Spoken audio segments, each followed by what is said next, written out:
Thank you very much, Mr. Speaker. I am rising in support of the member for Edmonton Strathcona who has brought forward the point of privilege on behalf of the member for Highlands Norwood, the leader of the ND opposition. I'm going to take a different tact on this, Mr. Speaker, because I'm going to call it like I sees it. And I believe that it should be so that members in committees, in whatever kind of legislative committee they are, that it should not be so, or that it must not be so, that they act as partisan groups. I understand that. I've read all the citations that have been given. I've read a number of background Hansard discussions on this, and everyone agrees, or seems to agree, that in fact these committees should not be influenced in a partisan way.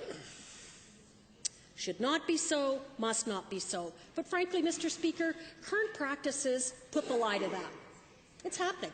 It's exactly what's going on. It's not supposed to, shouldn't.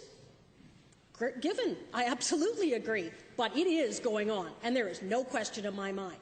So, was there any thought given, and I can't speak for the Premier or her communications team or anybody else about what they were thinking when they wrote this.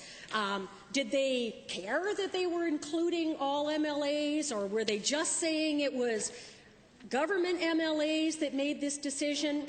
Hard to tell.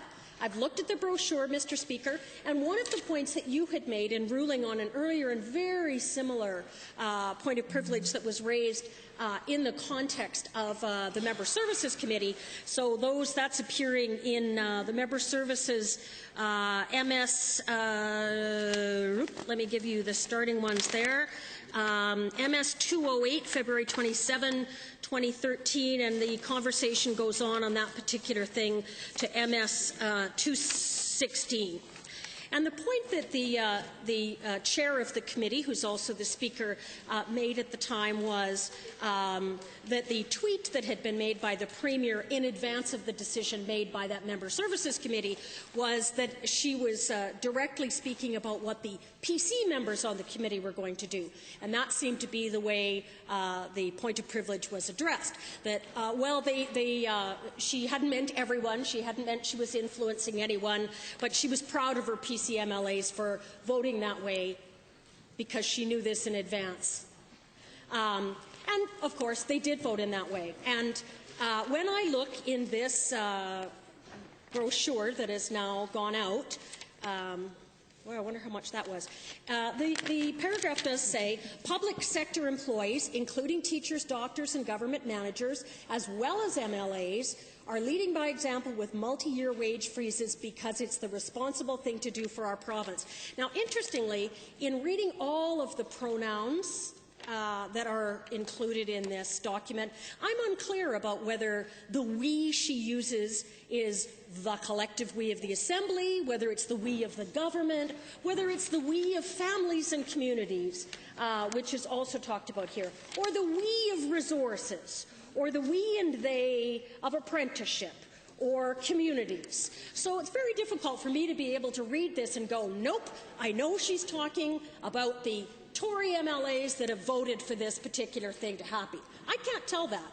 So I have to take it at face value, and it says MLAs. So we've got a document that is circulating in the public prior to this Assembly making a decision, prior to our committee of the Assembly making a decision, in which the Premier is saying a decision has been made a certain way. So I think it's pretty obvious the influence is there. It's meant to be there. It is certainly happening on a regular basis in other committees I'm sitting on or that I have perused the votes. I think it is commonplace for the government members to be voting as a bloc.